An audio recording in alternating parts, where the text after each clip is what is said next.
Bonjour à toute l'église de la Riviera, tous ceux qui nous suivent sur les réseaux sociaux, j'espère que vous allez bien.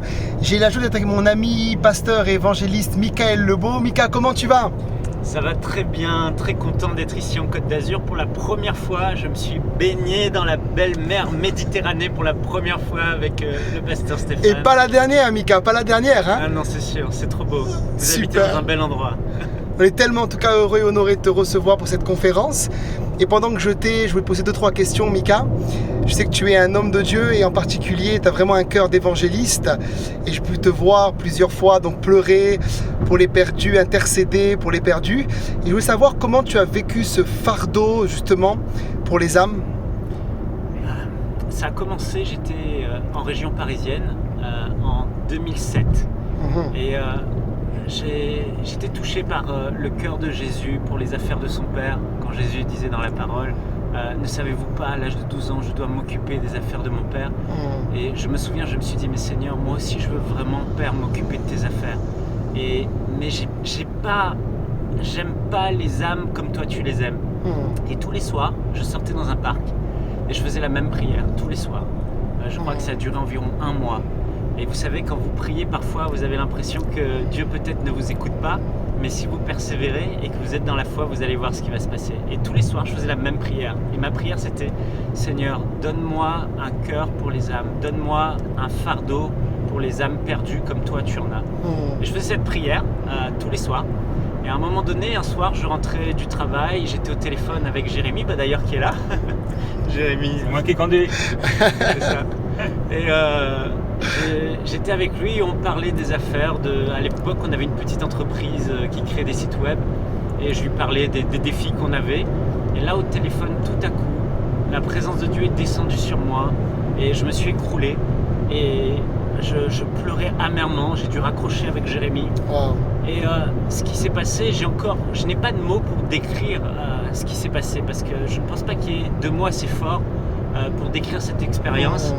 Mais Dieu a exaucé ma prière ce soir-là et il m'a donné son cœur et j'ai ressenti les émotions qui étaient dans le cœur du Père. Je lui avais fait cette prière, donne-moi un cœur pour les perdus, et il m'a partagé son fardeau. Et quand Dieu vous partage son fardeau, c'est juste très très lourd à porter, c'était même insupportable. Je suis tombé par terre dans ma chambre, par terre agonisant. En fait, je pleurais pendant des heures et je suppliais même Dieu d'enlever ce fardeau tellement il était insupportable. C'était comme s'il y avait un grand vide dans mon cœur, un vide profond. Je n'ai pas de mots pour le décrire, comme un baptême d'angoisse. Une angoisse profonde m'a saisi pour toutes ces âmes qui vont en enfer. Et je peux comprendre aujourd'hui le cœur du Père. Il souffre pour toutes ces personnes qui l'aiment profondément, comme un père aime ses enfants, et qui vont, à cause de leur péché, à cause de leur faute, à cause de leur ignorance, à cause de la dureté de leur cœur, aller dans un endroit de perdition éternelle parce que le diable les aura séduits, le diable les aura entraînés avec lui dans sa chute en enfer pour une souffrance éternelle. Et quand j'ai ressenti ça, je me suis endormi dans les larmes. Le lendemain, je me suis réveillé dans les larmes et mon cœur a été plus jamais le même à considérer les gens. Au point où je me dis, votre voisin, vos membres de votre famille, ces gens que vous aimez autour de vous, imaginez-les un seul instant dans ce lieu de souffrance éternelle pour l'éternité sans fin. Mais quelle chose horrible!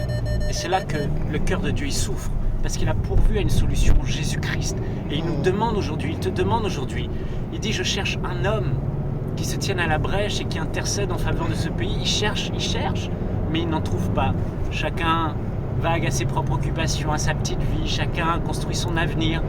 Mais Dieu cherche aujourd'hui des partenaires, des hommes qui accepteront de porter son fardeau, des hommes qui sur cette terre se diront Seigneur, tu cherches un homme, une femme, me voici, je veux parler de toi, au point où je peux aller voir les gens et les contraindre de donner leur vie à Jésus, parce que c'est leur éternité qui est en jeu. On ne parle plus aujourd'hui de l'éternité, mais la mort frappe tellement, on l'a vu avec le Covid, on le voit aujourd'hui avec la guerre, on le voit avec les catastrophes naturelles, on le voit tout à coup avec les arrêts cardiaques, les infrastructures, toutes ces choses. Les gens pensent contrôler leur avenir, mais du jour au lendemain, la mort frappe. Mais après la mort vient le jugement malheureusement. Mais Dieu nous a tellement aimés qu'il a donné Jésus-Christ. Frères et sœurs, vous devez faire connaître cette bonne nouvelle parce que celui qui donnera son cœur à Jésus, qui vivra pour Jésus, aura la vie éternelle.